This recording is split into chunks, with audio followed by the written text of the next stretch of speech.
celebration. That was the mood in the air as the border reopened. On the Singapore side, cars, motorcycles and even some bicycles were allowed into the checkpoint 2 minutes before midnight, some after queuing for hours. ICA and other agencies have been working closely with our Malaysian counterparts to reopen our borders in a safe and calibrated manner over the past few months. Since midnight, operations at both land checkpoints have been smooth.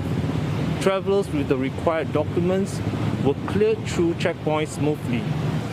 Whether it's looking for work, reuniting with loved ones, or just going on holiday, this was a far shorter wait than the 2 years and more that many have had to endure since the pandemic began.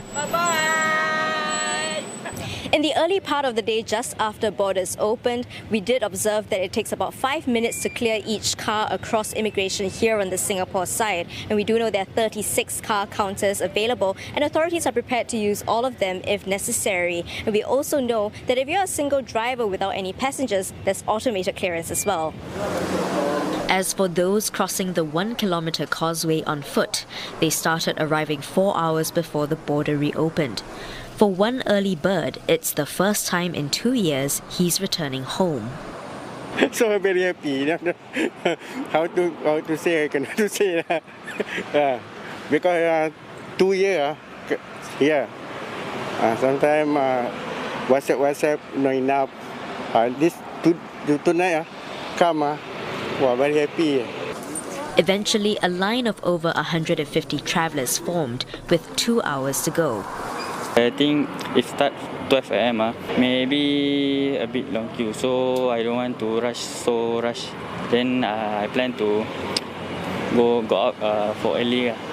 Of course, tomorrow will be jam. So many people will go. So very. So I just don't want to. I want to avoid the one. Better I can walk. Well, some even ran. With the border reopened, the daily commute between Johor Bahru and Singapore is now possible again. Some are already beginning to move back home, which means the causeway will soon be bustling with activity once more.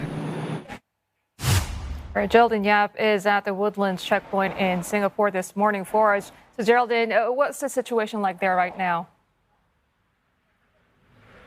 It's actually starting to get a bit busier right now compared to an hour ago, where we saw just a few cars coming in every now and then, and people trickling in. We're now starting to see a more steady stream of people who are heading in towards the checkpoint. Especially people on foot walking into. To board their bus inside the checkpoint. Well, of course, this is a very different situation from last night, but as you can see, there are people who are heading in with their bags, and a lot of them are actually just going in with a single backpack, which would, I guess, indicate that they're heading back just for the weekend. And of course, we know this is not the first time that the causeway is open to travellers travelling between Singapore and Malaysia. The land VTL was previously launched late last year to allow people, a few thousand people, to cross the causeway each day. And also there is the air VTL, which flies between Singapore and Kuala Lumpur. But of course, we saw high demand for that air VTL, which also drove up the ticket prices. And so this full reopening of the causeway today is welcome news for the hundreds of thousands of Malaysians who are working in Singapore, because this means that a trip back home for them is now much more accessible, both in terms of the cost and also in terms of the availability of tickets. Feeling like really happy, then really touched because many people has already long time didn't go back home, so really touched . Yeah, so quite happy that the border opening, then we managed to get back, going back to meet our family. 开心哦，又很感动，可以回家，真的太久没有回了，很期待见到爸爸妈妈。 So today's causeway reopening comes, as both Singapore and Malaysia have achieved relatively high vaccination rates and have also been able to bring the daily COVID cases, the number of daily COVID cases under control. So, for example, Singapore reported 5,600 cases yesterday, and that was down from the 20,000+ cases each day that we were seeing at the peak of the Omicron wave.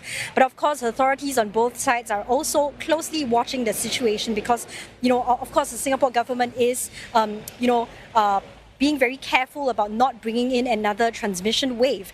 And so I think authorities on both sides are watching the situation very closely in terms of deciding or making a decision on ramping up land transport options. So, for example, resuming some of the public transport options for the public buses and also the train service that plies between Singapore and Johor.